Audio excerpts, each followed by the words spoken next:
се повеќе се става фокус на внимание за тоа како во појасот Газа палестинците гладуваат, се повеќе некако и низ медиумите се зборува за тоа, а еве и утринава не успеале да стигнат до својата храна кога се работи за помошта. Ова беше дел од вестите. Верувам дека ќе имате многу теми за разговор. Ке им посакам добро утро на моите колеги Срѓан Ивановиќ и Дејан Андоновиќ. Повелете со вашата меѓународна анализа.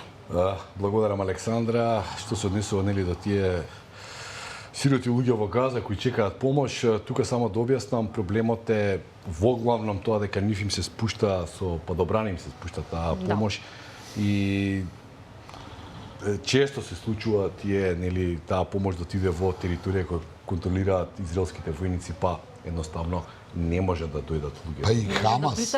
Па и Хамас, да. Дури се случува и во море, имав неколку прилики да видам како веројатно е тежок маневар. Имаме ние традиција тука по Втора светска војна, се вика Трумановите јајца во праќа и во Југославија поранешна. Тоа е несреќен начин на префрлање на хуманитарна помош, но по она што се случи пред недела дена, кај што чекајќи да камионите испозагина над 100 и кусур невини луѓе.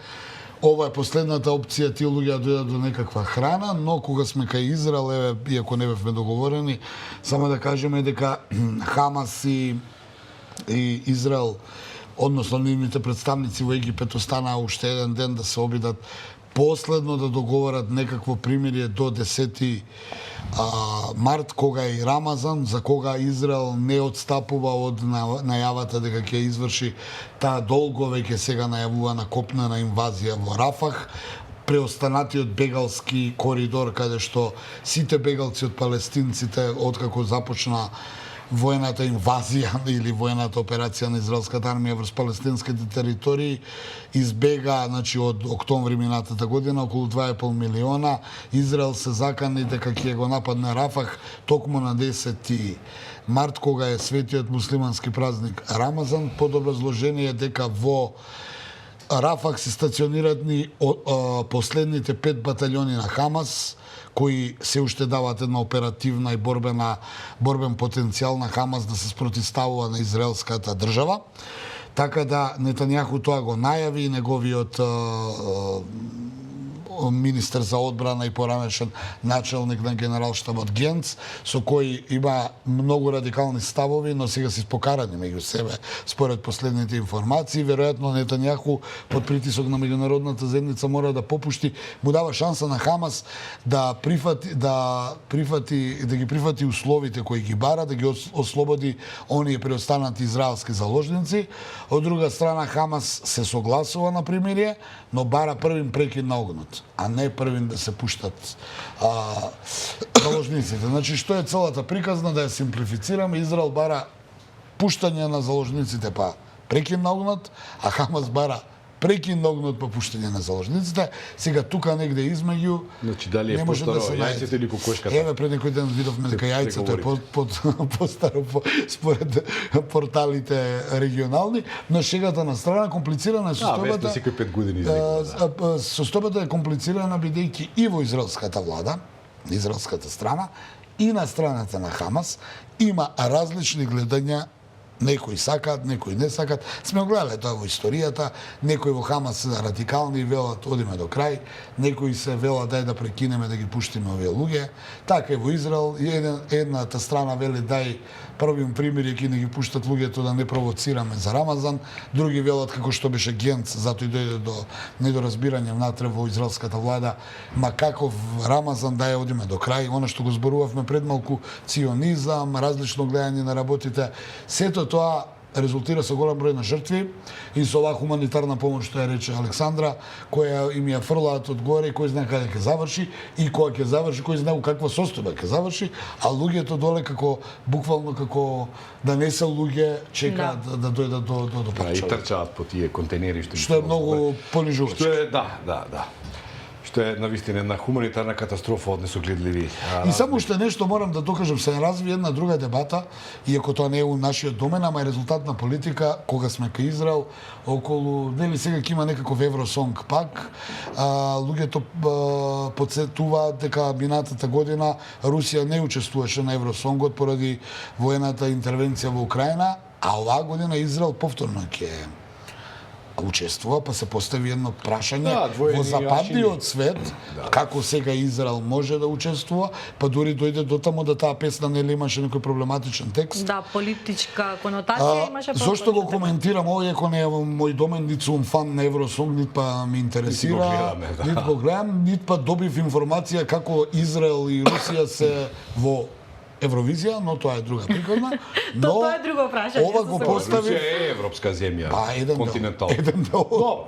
Може од тој дел би требало да Израел ни во еден дел не е европски. Така да, интересно зашто го поставив ова, го поставив бидејќи повторно меѓународната политика покажа некаков двоен аршин, знаеш, за многу работи, нели, од регионални случувања и проблеми, па одиме сега и до Евросонг, и за оваа дебата се разви големо и тоа во западните земји. Тоа не го поставија руси или кинези или не знам кој, него токму западњаците велат, чекај, лани ние го изфрливме Русија, со право така велат они, со право, но сега што правиме со Израел?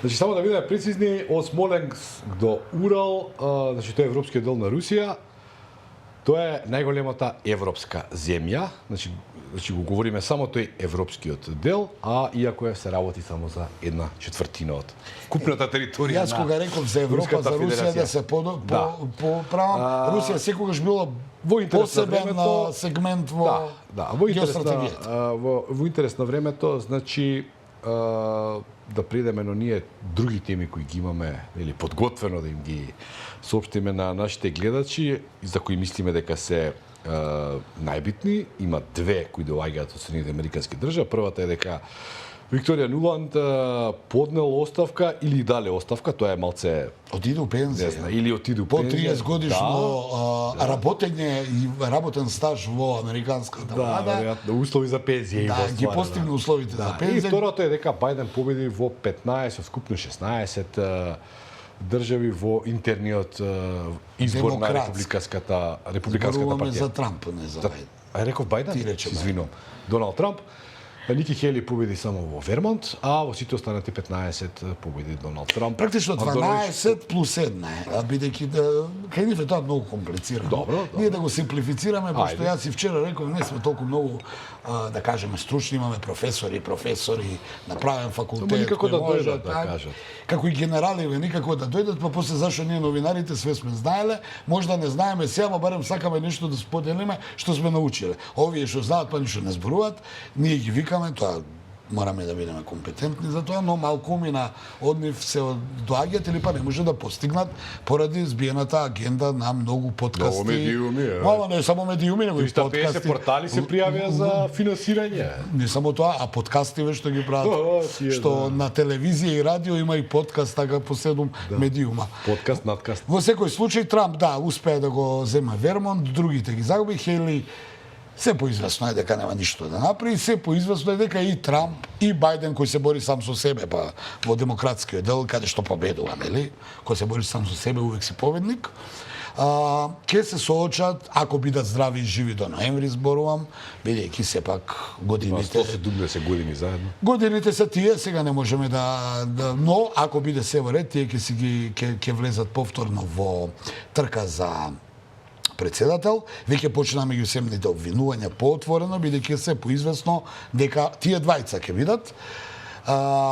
Трамп се закани кон му порача на Бајден дека неговата политика е катастрофална, дека мора да си оди.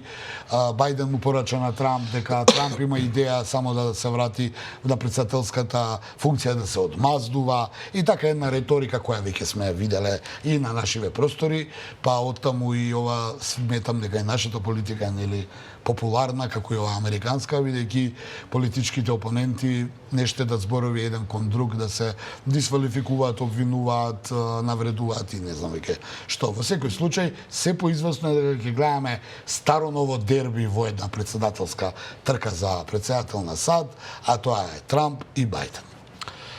Викторија Нуланд беше многумина ја нарекуваат архитект на Евромајдан, значи онај преврат што се случи во 2014 беше? Ма таа беше и во 99-та за време на бомбардирањето на СРЈ, Добро, еден значи, од конспираторите на цел. Еден искусен играч на меѓународната сцена.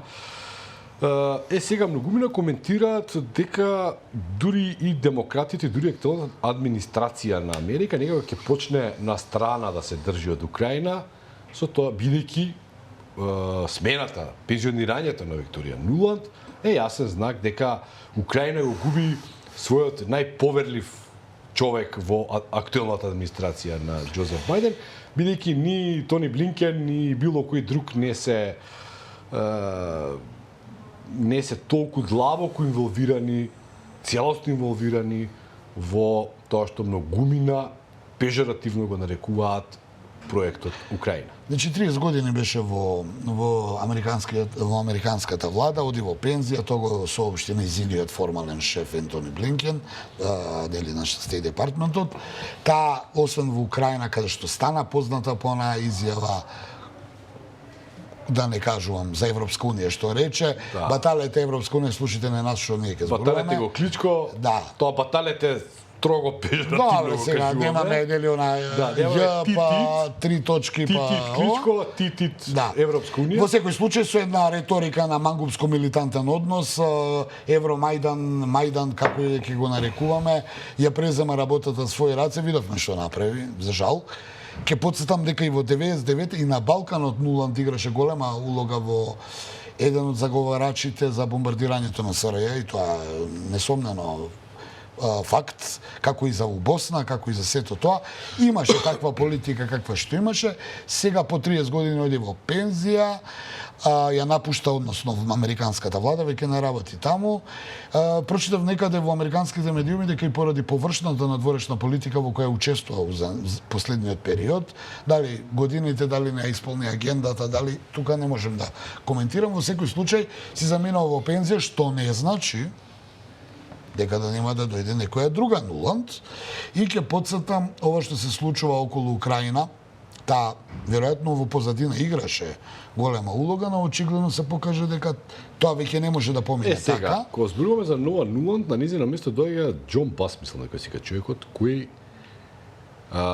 беше американски амбасадор во Авганистан во време на она повлекување од Авганистан, односно пропаста на американската. Не знаеме што се случи. Не знаеме. Не знаеме што се случи. Така да имаме еден човек кој доколку бил одговорен за нешто, за дел од евакуацијата на персоналот или повлекувањето од Авганистан, тоа беше едно големо фијаско. Тој човек сега е ставен на местото на Викторија. Ако е фијаско, не знаеме. Знаеш, нешто сакав да ти кажам и да ги потсетам гледачите. Ако забележуваш во судиров со Русија, најголем сојузник во Европа на САД и на таа политика и на Британија, значи пошто Британија веќе не е во Европска унија, е Полска. Полска е таа што треба да направи нешто доколку дојде до се погласното стравување дека Русија може да премине на Европа. Што е нивна едно предупредување, аларм. Дали е неосновано тврдењето, дали е основано, тоа ќе видиме. Имаме нова изјава од полскиот председател кој вели дека доколку русите она рута што ја зборувавме вчера влезат во сувалки во оној делот меѓу Белорусија и Литванија или се обидат ако нападнат. Да. Полска ќе помогне на Литванија и на балтичките држави да се одбранат. Цело НАТО ќе помогне. Да, но Полска ќе биде главниот удар. Значи нема да биде тука Португалија, биди сигурен, нема да биде Македонија ќе биде. Македонија секако со некоја изјава ќе помогне, али генерално шегата на страна. Сега го те вратам 30 години поназад, тогашниот еден од креаторите на новиот светски поредок и министер за одбрана, случајно имав можност со Вашингтон да го запознам, Доналд Рамсфелд, рече старата Европа не е важна веќе, сега е време на нова Европа, која ги примаа во НАТО. Ако се сеќаваш, ја отврли Германија, ја отврли Франција, а ја прифати Полска. Сега, кој е континуитетот? Ќе подсетам, тоа беше републиканска влада. Тогаш председател беше Џорџ Буш. Значи, американската политика има еден континуитет.